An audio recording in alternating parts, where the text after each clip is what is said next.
Hello मित्रों, आज हम कुछ गणित के महत्वपूर्ण सूत्रों के विषय में, ज्यामिति के विषय में आप सभी लोगों को अध्ययन कराएंगे, जो यूपी बोर्ड टेट और सुपर टेट सब में पूछा जाने वाला क्वेश्चन है, जो मैथमेटिक्स पोर्शन में आता है।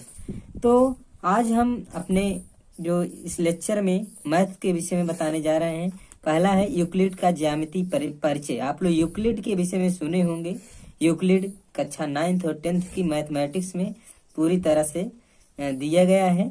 यूक्लिड क्या ज्योमेट्री, हम आज आप लोगों को ज्योमेट्री का अध्ययन कराएंगे। देखिए, ज्योमेट्री शब्द या दो शब्दों से मिल करके बना है, जिसमें जियो और मेट्री। जिसमें जियो का अर्थ होता है पृथ्वी और मेट्री का अर्थ होता है, मेट्रिन का अर्थ होता है मापना, अर्थात पृथ्वी को मापना। वही क्या कहलाता है? ज्यामिति कहलाता है।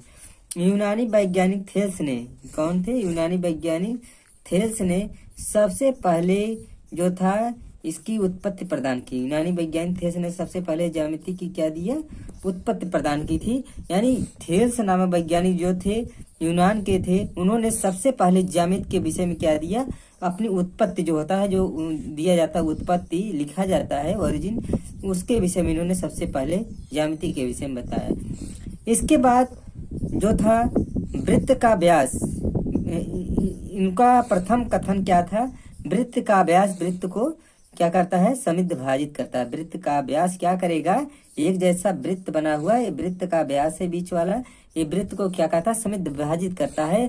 थेल्स नामक वैज्ञानिक ने ही यह कथन सबसे पहले बताया था। देखिए, ये सब क्वेश्चन जो है पूछा जा सकता है आप लोगों के टेट सुपर टेट के क्वेश्चन में। इसमें पूछ सकता है थेल्स कौन है, थेल्स की ज्यामिति का उत्पत्ति सिद्धांत सबसे पहले किसने दिया था, या ज्योमेट्री शब्द कितने शब्दों से मिलकर बना है।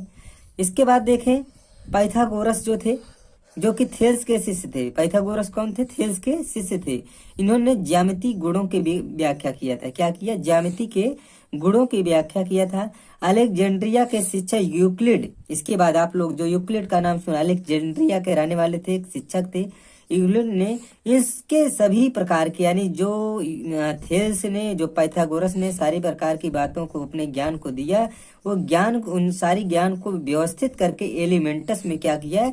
उनकी पुस्तक का नाम था एलिमेंटस में व्यवस्थित किया।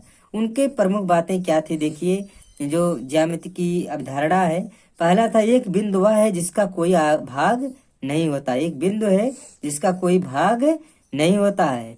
एक चीज, एक रेखा चौड़ाई रहित लंबाई। अगर हम एक बिंदु से एक रेखा खींच रहे हैं, ये चौड़ाई रहित क्या होती है?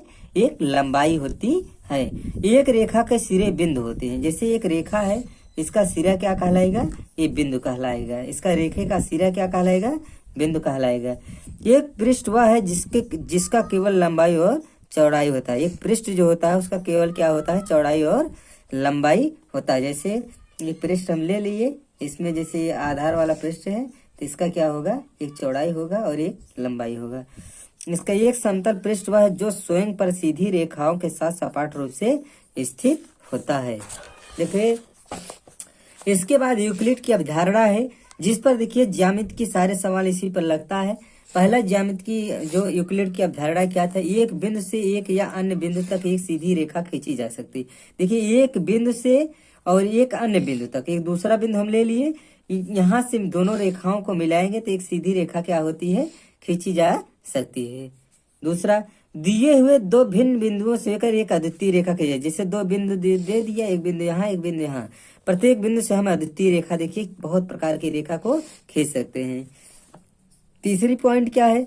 एक शांत रेखा को अनिश्चित रूप से बढ़ाया जाता है। एक शांत रेखा है ये भी, इसको हम अनिश्चित रूप से बढ़ा सकते हैं।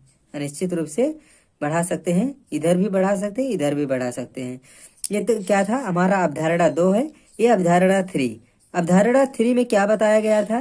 पूछ सकता है यूक्लिड की प्रथम अवधारणा क्या है, दूसरी अवधारणा क्या है। पहली अवधारणा है कि बिंदु से एक अन्य बिंदु तक एक ही सीधी रेखा खींची जा सकती है। दूसरी अवधारणा, एक शांत रेखा को अनिश्चित रूप से बढ़ाया जा सकता है। अवधारणा 3 क्या है? किसी को केंद्र मानकर और किसी की त्रिज्या से एक वृत्त खींचा जा सकता। किसी को केंद्र मानकर, जैसे किसी चीज को हम एक केंद्र मान लेंगे और यहाँ इसको केंद्र मान करके एक वृत्त हम खींच सकते हैं। अवधारणा 4, सभी समकोण एक दूसरे के बराबर। जितने भी समकोण होते हैं एक दूसरे के क्या होंगे? बराबर। चाहे 90 अंश का कोण, चाहे छोटा कोण हो, चाहे बड़ा हो, सब जो होते हैं एक दूसरे के बराबर होते हैं। अवधारणा 5 क्या कहता है? अवधारणा 5 की अभी तक व्याख्या नहीं हो पाया है। अवधारणा 5 की व्याख्या अभी तक नहीं हो पाया है। ये कहता है यदि एक सीधी रेखा दो सीधी रेखाओं पर गिरकर अपने एक ही और दो अंतःकोण बनाए कि दोनों कोण मिलकर दो समकोण से कम हो तो वे दोनों रेखाएं अनिश्चित रूप से बढ़ाए जाने पर उसी ओर मिलती हैं जिस ओर यह दो समकोण से कम होता है। लेकिन ये अवधारणा का कोई निष्कर्ष नहीं निकला। वैज्ञानिक इसको मानने, गणितज्ञ जो होते हैं इसको मानने के लिए अभी भी तैयार नहीं है। 5वीं अवधारणा जो है, देखिए इसके बाद 5वीं अवधारणा के संतुलन रूपांतरण किया गया। प्रत्येक रेखा यल और उन पर स्थित प्रत्येक बिंदु P के लिए एक अद्वितीय रेखा M एक होती है जो P से होकर जाती है और यल के समांतर होती है। दो भिन्न प्रतिच्छेदी रेखा एक ही रेखा के समांतर नहीं हो सकती। दो भिन्न प्रतिच्छेदी रेखा, ये क्या थी? 5वीं अवधारणा की शून्य रूपांतरण है। इसके बाद देखिए आपको रेखाओं और कोण के विषय में कुछ अध्ययन कराने जा रहे हैं, इसको ध्यान से देखिएगा। रेखाखंड क्या होता है? एक रेखा का वह भाग जिसके दो अंत बिंदु, देखिए रेखाखंड के दो अंत बिंदु होते हैं, एक इधर है एक इधर होते हैं, उसी को हम क्या कहते हैं? रेखाखंड। देखिए इधर इसमें दोनों तरफ हम तीर का निशान लगाते हैं, रेखाखंड है। और जो देखिए किरण क्या है? रेखा का वह जिसका एक अंत बिंदु है, एक अंत बिंदु होता है, ये अंत बिंदु है और किरण कहलाता है।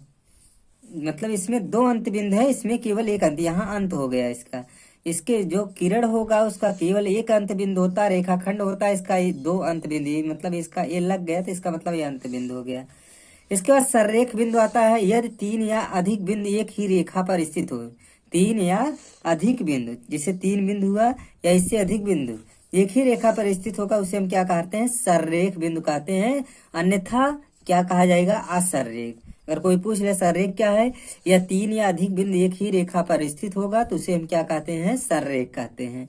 कोण, जब दो किरणें एक ही अंत बिंदु से प्रारंभ होती हैं तो क्या बनता है? कोण बनता है। जब दो किरणें एक ही अंत बिंदु से, जैसे यही है, यही हमारा अंत बिंदु हो गया, एक अंत बिंदु मान लीजिए ये हो गया, यहीं से एक रेखा ये ले लिए, यहाँ से एक रेखा इधर ले लिए, तो क्या कहलाएगा? कोण बन जाए। जब दो किरणें एक ही अंत बिंदु से प्रारंभ, देखिए यहाँ से प्रारंभ हो रहा है और यहाँ से प्रारंभ हो रहा है, तो ये क्या बन गया? कोण बन गया।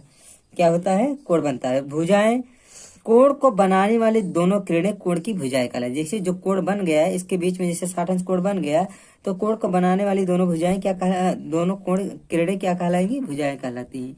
अब कोणों के प्रकार के विषय में आप लोग को अध्ययन कराए दें। देखो एक न्यून कोण होता है, आप लोग को एक कोण के विषय में नहीं बताएं, जैसे एक शून्य कोण भी होता है। शून्य कोण, जो कोण 0 डिग्री का होता है उसे शून्य कोण कहा जाता है। और न्यून कोण, जो कोण 90 अंश से कम हो उसे क्या कहते हैं? हम न्यून कोण कहते हैं। जो कोण 90 अंश से कम होता, पूछ सकता है कि न्यून कोण किसे कहते हैं? जो कोण 90 अंश से कम होता उसे हम क्या कहते हैं? न्यून कोण कहते हैं। समकोण, जो कोण 90 अंश का होता है, देखिए जैसे कोण जो है, अगर ये रेखा इधर जा रहा है तो 90 अंश का कोण एकदम सीधा सीधा है। जितना कोण बाहर जाएगा उतना कोण बढ़ता चला जाता है। जितना कोण 90 अंश ये कोण है, इसके अंदर जितना भी आएगा उतना कोण कम होता चला जाएगा, यानी न्यून कोण हो जाएगा। अधिक कोण क्या हो? जो कोण 90 अंश से अधिक हो और 180 अंश से कम हो उसे हम क्या कहते हैं? अधिक कोण कहते हैं। इसके बाद क्या है? ऋज कोण, जो कोण 180 अंश का होता है उसे हम क्या कहते हैं? ऋज कोण। क्या कहेंगे? ऋज कोण। इसके बाद फिर क्या है? प्रतिवर्ती कोण, जो कोण 180 अंश से अधिक हो लेकिन 360 अंश से कम हो उसे हम क्या कहते हैं? प्रतिवर्ती कोण। यानी 3 बिंदु ले लेंगे। जैसे एक वृत्त हम बना रहे हैं, एक बार यहाँ तक चाप लगाए, फिर यहाँ तक लगाए, फिर यहाँ तक, ये यहाँ तक क्या हो गया? हमारा प्रतिवर्ती कोण हो गया यहाँ तक। अब इसका एक पॉइंट बाकी था जो इससे मिल जाए तो क्या कहलाएगा? मतलब यहाँ तक क्या कहलाएगा? ऋज कोण कहलाएगा। क्या उसका नाम? प्रतिवर्ती कोण। जो कोण 180 अंश से अधिक हो, 360 अंश से कम हो उसे हम क्या कहते हैं? प्रतिवर्ती कोण। पूरक कोण क्या होता है? जिन दो कोणों का योग कितना हो? एक समकोण के बराबर, यानी 90 अंश होता है उसे हम क्या कहते हैं? पूरक कोण कहते हैं। समपूरक कोण, यदि दो कोणों का योग 180 अंश हो जाए तो उसे हम क्या कहते हैं? समपूरक कोण। आप लोग को इतने कोणों के विषय में अध्ययन करा दिए। इसके बाद आगे देखिए आसन्न कोण क्या होता है? दो कोण आसन्न कोण कहलाते हैं यदि उनमें एक उभयनिष्ठ शीर्ष हो। इसमें क्या है, ये उभयनिष्ठ शीर्ष है शीर्ष हो, उभयनिष्ठ भुजा हो, उभयनिष्ठ शीर्ष हो, उभयनिष्ठ चित्र में बीडी क्या है, उभयनिष्ठ भुजा। ये बीडी क्या है हमारा, उभयनिष्ठ भुजा है। और बी इसका क्या है, उभयनिष्ठ शीर्ष है, जहां से दोनों बिंदु लिए गए हैं। और बीडी हमारा क्या हो गया, उभयनिष्ठ भुजा। ऐसे कोण को हम क्या कहते हैं, आसन्न कोण। आसन्न का मतलब आसन ग्रहण करना, यानी बी पर कौन आसन ग्रहण किया है, बीडी, यही किरण आसन ग्रहण की, इसीलिए इसका नाम क्या पड़ गया, आसन्न कोण, जो आसन को ग्रहण करे। कोणों का रैखिक युग्म, इसके बाद क्या है, कोणों का रैखिक युग्म। चित्र के माध्यम से देखिए, कोण एबीडी और कोण डीबीसी कोणों का रैखिक युग्म। कोण एबीडी और क्या है, कोण डीबीसी, ये क्या है, रैखिक युग्म, एक ही रेखा का युग्म पर बना कोण है।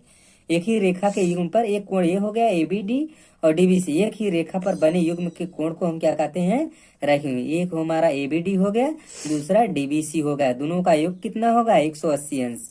शीर्षाभिमुख कोण, यदि दो रेखाएं ए बी और सी डी, कोई भी रेखा हो, ए बी और सी डी जैसे हम एग्जाम्पल के तौर पर लिए हैं, परस्पर बिंदुओं पर प्रच्छेदित करती हैं, तो उन्हें क्या कहते हैं, शीर्षाभिमुख कोण। तो हमारा ये दोनों एक दूसरे के शीर्षाभिमुख कोण, ये जो है एक दूसरे के शीर्षाभिमुख कोण ए ओ डी और क्या हो गया, बी ओ सी, प्राय क्या है, शीर्षाभिमुख कोण। ए ओ डी और बी ओ सी कैसे कोण है, शीर्षाभिमुख कोण। तो मित्रों, आज आप लोगों को हम जो है बेसिक नॉलेज जो है ज्योमेट्री के विषय में दे चुके हैं, जो विभिन्न प्रकार के कंपटीशन में और इसके अध्ययन के बिना आप लोग ज्योमेट्री का हल करना मुश्किल हो जाएगा। इसलिए आप लोग इसको अच्छे ढंग से अध्ययन कीजिएगा। धन्यवाद।